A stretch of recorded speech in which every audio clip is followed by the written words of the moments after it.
This is Mark Smelly Bell, and you are listening to Saturday School. Today's episode is brought to you by me, myself, and I. It's brought to you by Slingshot. It's brought to you by Mind Bullet. It's brought to you by markbell.com. It's also brought to you by Piedmontese. That's where we get our meat. That's where we get our beef. That's where we get all the awesomeness of some really tender, lean steaks that are also still juicy and nice and soft. I love me some Piedmontese meat. So if you want to grab that, you can go over to Piedmontese.com. You can use the code, is it Power Project? Yep, code Power Project for 25% off your entire order. And if your order is $99 or more, you get free 2-day shipping. Let's see. Today, Mark, we actually have our first fan question, fan submitted question. Is a fan in the room right now? Yeah, the ceiling fan. No, it is from TheUnlikelyToad. And let's see. Let me pull up the full question. So basically, he was asking because we had been talking about The Last Dance quite a bit and how. Yeah, how serious of a competitor Michael Jordan was, to the point where he actually, he kind of seemed like he was almost like an asshole, right? He pushed a lot of people to the point of like to the breaking point, right? What he's saying in his question is actually, how do you balance humility and success? Because you're able to somehow tiptoe that line to where you can be super competitive, be yourself. We talked about on a previous episode, like, say what you want on social media, but you're still successful. You're still able to be you, but you're still able to make that dough. So how have you been able to balance those two things? Yeah, thank you so much for the question. It's great getting these fan questions, and I'm excited to hammer out some more questions. But yeah, first of all, that documentary was amazing. I think that Michael Jordan, he wasn't concerned about balance necessarily. He was concerned about, he wanted to win championships. His level of interest was really surrounded around, how do I just continually be the best that I can be? And I think what happens is that when you get that driven and you start to get close. You start to get close to like getting over the hump, and you're not sure if it's going to work or not. You don't know. Like, he didn't know like that lifting weights was going to really work. He didn't know that some of the things that he was doing at the time, he didn't know they were really going to work. But you sacrifice for the unknown, and that's something I've talked about many times in the past. You sacrifice for the unknown. You don't know what's going to happen. You don't know what's going to happen from changing your diet, but you do it because you want to sacrifice for a little while and see what are the results of this really going to be. And it's a tough thing to sell people. It's a tough thing, for Michael Jordan to sell this to new players coming in the door. He probably was super frustrated. First of all, that he had to sell anything to anybody. He shouldn't have to sell any ideas to anyone. Everyone should know it's a championship team, and this is the way that, champions do things differently than other people. I talk often about being made of something different. Well, if you're a champion, then you understand this idea that, you're going to train above and beyond, what you're required to do because you want to win. And he would probably be kind of pissed. I would imagine that he would be pissed if someone new came through the door, that he would have to talk to them about, no, dude, like, we're not just here from 9 a.m. till 3. Like, yeah, 3 o'clock, 9 to 3 is when the NBA says we can practice, right? But you're seriously going to go fucking home right now? Like, go ahead and go home and be, part-time, be halfway in, have your toe just barely in the water. Okay. You don't want to be on a journey to win a championship with me. Okay. That's cool. And I think that was probably his philosophy, and that's probably the way that he looked at it. I have a team, but the actions of everyone on the team, are super critical, but they're not under a microscope the way that professional sports are. So, if Andrew doesn't have time to make a post tonight and he kind of checks his calendar for tomorrow and is like, oh man, I probably can't get to it till Wednesday, my response is, cool. because I mean, unless I felt like if I felt like it was super urgent, I would probably call Andrew and say, "Oh man, this really means a lot to me. I know that you're super busy, but I'd love to get this out, and I think it could be beneficial for all of us." Then he would probably just post it up. But you kind of get the idea here is that, you know, these NBA players, what Michael Jordan was trying to do, he's trying to win a championship, and he probably felt like, I better make sure these guys are in 100% into what I'm doing. And so that was his interpretation of how he thought it needed to go down. But he also knew that from previous years when he first got to the Bulls weren't very good. They weren't very organized. They weren't very disciplined.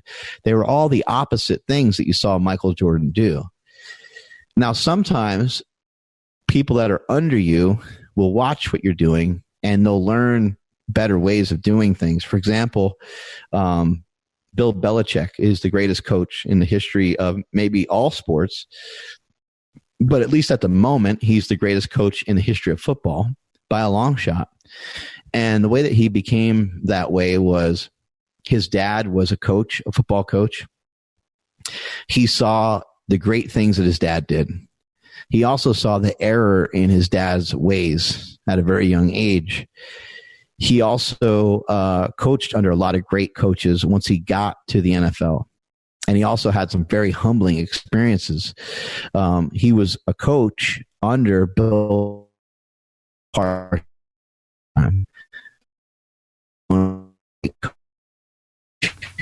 Bowls. Oh, we lost you. He won 2 Super Bowls and I think went to a third. I think he lost one.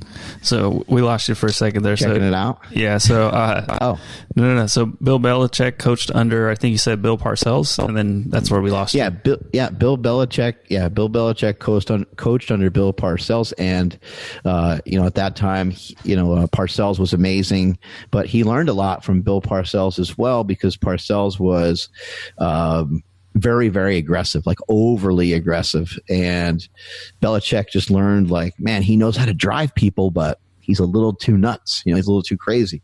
And Parcells, coached his teams to Super Bowls, to multiple Super Bowls. And he learned a lot of things from that. Then when he went off, Belichick went off to be his own coach, and he was coaching for the Cleveland Browns. He actually helped turn the Browns around, and then I think something happened with the Browns. The Browns just didn't exist anymore, and he ended up leaving. Like Cleveland moved to Baltimore or something. They didn't bring him on staff, or I forget exactly the circumstances, but basically they didn't want him anymore. They just kind of let him go, and now you kind of see Bill Belichick being a great mix. It appears that Bill Belichick is, I know that he has devoted his whole life to coaching, so maybe it's impossible for him to be a family man, but it appears that he's able to take a lot of the traits that he saw from other people and implement them in such a way that he is a great coach, but not a complete maniac. And I know he doesn't smile in the press conferences and stuff like that, but I think that's kind of his mystique. That's kind of his own thing. And if you notice, like, over the last few years, he's kind of lightened up quite a bit with a lot of that stuff and has fun with it. So I think that the truth here is, with Michael Jordan, could Michael Jordan have probably done it a different way? He probably could have, but he didn't know a different way. He wasn't shown a different way. There wasn't a person at the Chicago Bulls when he got there to kind of show him. There was someone that probably, people probably mentored him a little bit, but like, he was just such a natural raw talent. He had to show himself, how they were going to get to this level. Then he also learned from Magic. He learned from Larry Bird. He learned from a lot of other people, but that was his version. That was the way that he thought that he was going to get to the top, was going to be in a very cutthroat way. Now, what I'll say for myself is that, I love to make money. I love to be successful. I love having financial freedom. It's great to be able to afford things. It's great to have conveniences in life. But I also like to share it with other people. I like to share my experiences with other people. And I can't imagine, being a dick to the people that are in my life, because it just seems like it would be like a lot of work, and that's not really in my personality. I do kid around a lot and mess around a lot, but like, that's just kind of part of it. I just like to fuck around, make light of a lot of situations, even when the situations maybe aren't always that light. But for the most part, I just want to have a lot of fun. And so something that keeps me interested. And so I would say, like, I'm not trying to compare myself to Michael Jordan, but I would say the difference is that Jordan didn't care that much about that. Wasn't the interest for him. His interest wasn't in having fun. Although ultimately, maybe he thought that was going to be the most fun, was going to be able to hold up in their championship. But for me personally, I really enjoy having a lot of fun. I like sitting down with my family. I love hearing my kids tell jokes. I love even just simple stuff like a well-cooked meal or going out to dinner, which, you can't do at the moment that much, but like, I love those kinds of things. I love being able to spend time with friends. I love working out with friends. So for me, it's like, I don't feel like I have to work at balance, because one of the things I'm always trying to insert or always trying to make sure happens is that there's fun, things are being fun. Even in terms of like work and in terms of our employees, I'm like, try to think at least here and there, everything can't be fun all the time nonstop, but I'm trying to think of, you know what? It'd probably be fun to go into work today and just tell everybody, hey, let's go to the movie theater. Or it'd be fun to go into work today and just say, hey, everybody, like, media team's been kicking ass. Let's all go to Kuyu and get some jackets, and we'll go to Dutch Brothers, get some coffee, and just kind of chill for today. That kind of stuff. So I guess that would be the way that I get balanced. But I've been that way forever. Like I've always been. I've been that way. I actually used to be that way more, and that's why.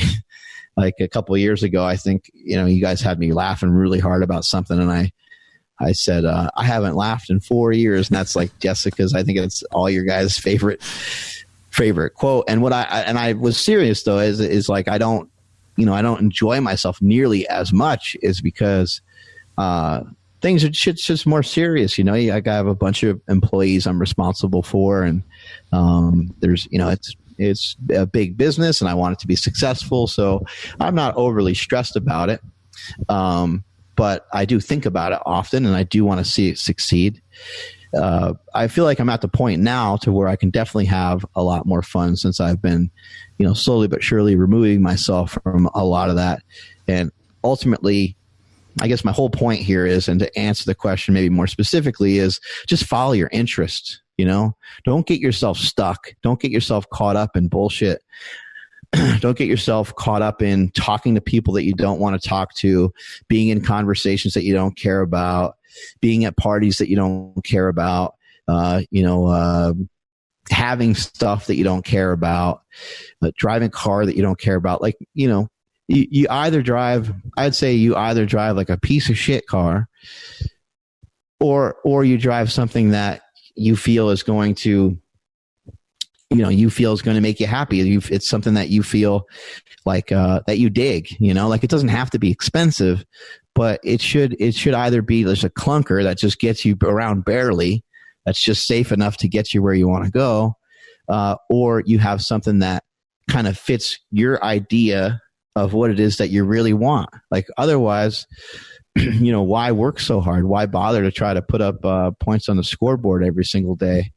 So to kind of help with, some well-roundedness, it's important that when you're putting up points on the scoreboard and when you're playing this game of life, that you're not just completely playing it by yourself, and that because it's like, what's the point? Like, okay, I can make way more money than I make now. I could, have a couple side businesses. I could be go, go, go, go, go. I could come home, yell at my kids, make sure they're real orderly, make sure shit's set up. I could yell at my wife every morning. I need breakfast at this time. Like, what's going on with this? Why isn't this way? I could go into work and I can, hustle people around and make sure shit's going at these different times. But, I just think that it'd be too stressful. Like, that won't be fun. And so I don't think that your life needs to be balanced per se. But I do think that your life needs to be interesting. It needs to be interesting to you.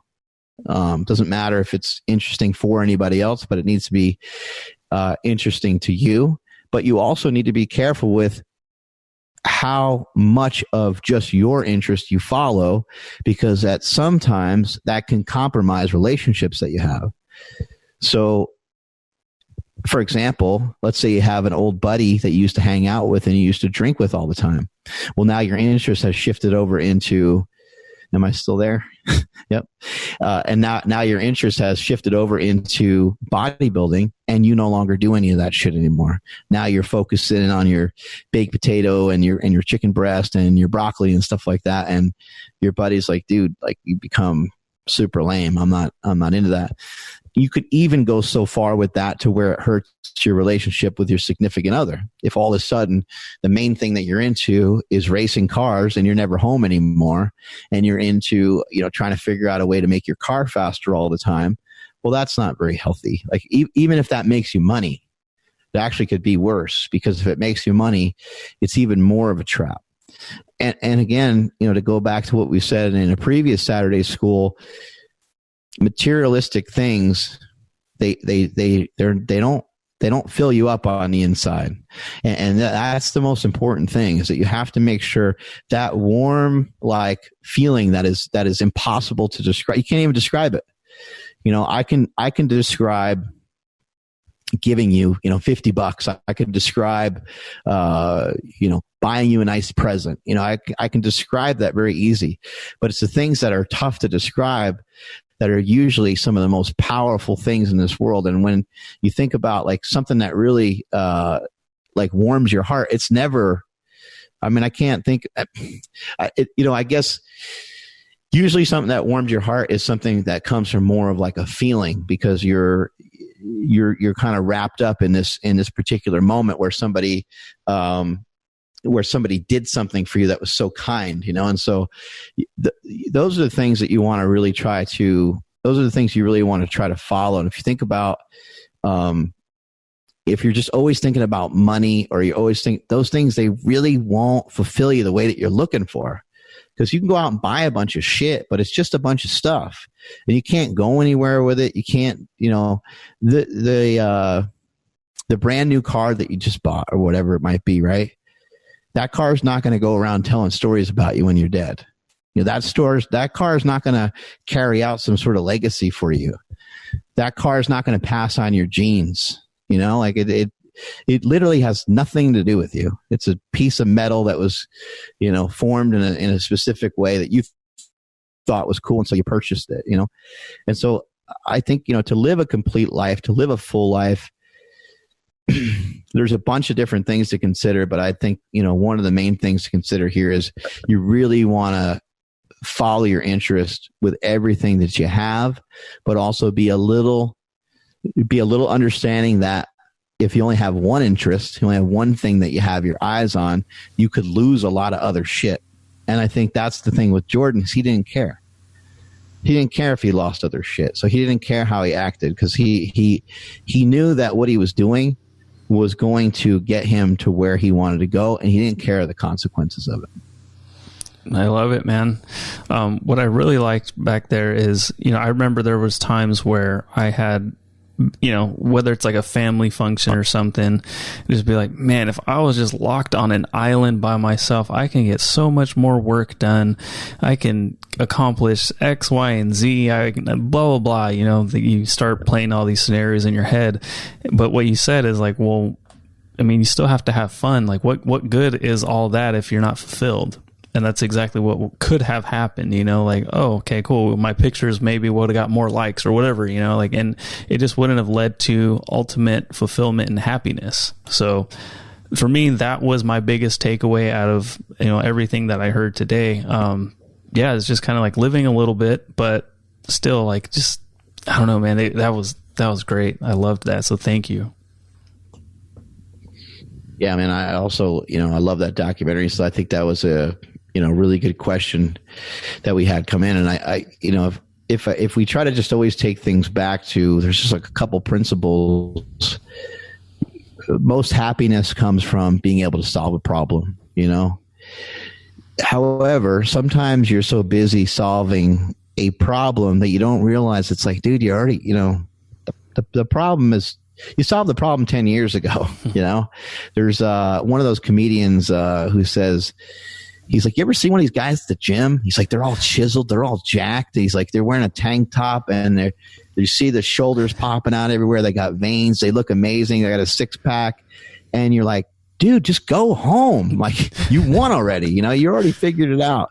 And the same is true with money. I think that a lot of times there's people at work that have literally millions of dollars in the bank, and they're still at work while their kids and their families are home. And I'm not going to say that that's wrong all the time, because I don't believe that it is. I think it's important that you do your work and you have a reasonable schedule. You know, you have some reasonable hours. Something in what you said about hanging out with the family made me think about something I heard recently from Sam Harris. I've been listening to a bunch of his stuff more recently.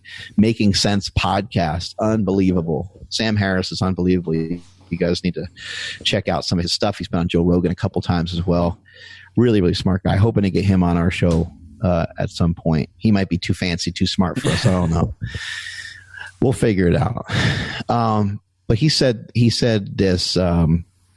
He said he was at a family function and he was picturing, why are we so disinterested in each other? Like, most people were kind of on their phones, and there was like some odd small talk. Like, man, the weather is really, weather really picked up. This is bullshit talk. And oh my God, Tony's getting so big or whatever, this kid's getting so big, or just no one was really, and he was just thinking like, man, it's kind of dumb. Why are we just sitting here doing this? And he thought to himself, he's like, well, how grateful would I be if 2 weeks prior I was on my deathbed and I had surgery to remove a giant brain tumor, barely made it through that surgery, and then I recovered well enough to be able to show up here today.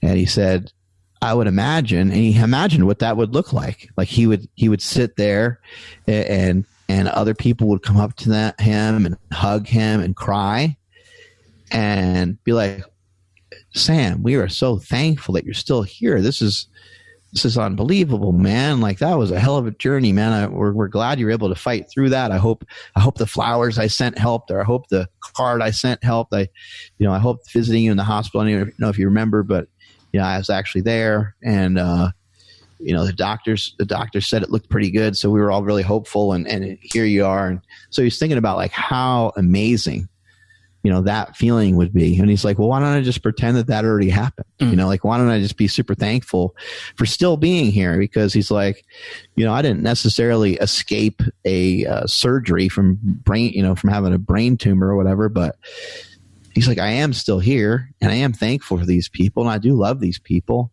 And he's like, so I just started talking to everybody. And he's like, I just started telling people like, hey man, like, I'm so glad we're able to do this every year. He's like, I started talking like that. And he's like, then everybody else started opening up, and everybody else started talking. And he just said it was a transformative experience for him. So, I think trying to get perspective, I think, is crucial. And I think that's why we're here on this earth in the first place. Try to learn from each other, try to get perspective. Beyond that, I have no idea why we're here. But I think that's the main thing is get perspective from you, get perspective from me, and have a better understanding of each other, and be able to constantly turn that into new information and turn that into new knowledge. And now we can move forward.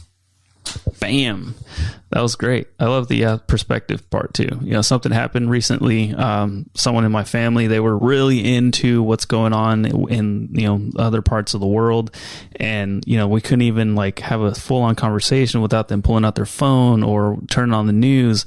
And then like a family incident happened, and all of a sudden, boom, they got perspective, and they realized what truly matters to them. And of course, that was the family. So that makes a lot of sense, and it hits really close to home. So thank you for sharing that one. If you guys liked anything that was said today, please let us know. hit us up. We're easily accessible. I mentioned it before, but this YouTube video right here probably doesn't have that many comments. That's a really easy way to get in touch with us. If you want to hit us up on Instagram at Mark Bell's Power Project, at MB Power Project on Twitter. That's another easy way to hit us up. And if you guys want to reach out and say what's up to me, it's at I am Andrew Z on Instagram. And Mark Bell, you're all over the place too. It's really hard to get in touch with you. At Mark Smelly Bell on Instagram, on Twitter, and I also got a YouTube channel. A lot of times I do see the comments on YouTube. So if you got some questions, pumping out tons of information over there all the time too. You're going to see more stuff of me running. I usually do some sort of cooking here and there. And then I've been talking a little bit more recently about my diet and stuff like that. So got all the information over there.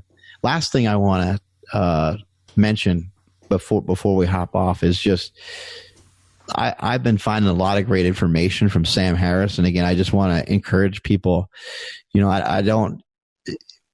Andrew and I, we want so many people, and Nsima as well. We want millions of downloads. We want millions of people to check out our podcast. But there's a lot of people executing. There's a lot of people doing really, really good stuff, and I think that. Maybe don't listen to every podcast from Sam Harris, because he gets into it real deep into all kinds of crazy topics that a lot of us can't relate to, because we don't have a handle on what the hell he's talking about. He's a very, very intelligent guy, but with everything that's going on with race, and with everything that's going on with the COVID stuff, and just all the panic and all the anxiety, I think you can remove a lot of that from your life from learning some of the stuff that we're sharing here, a lot of the stuff we're sharing here, but some of the stuff I'm seeing from Sam Harris it's too powerful to not tell you about it. So I'd love for you guys to check some of that stuff out too. Strength is never weakness, weakness never strength. Catch you all later.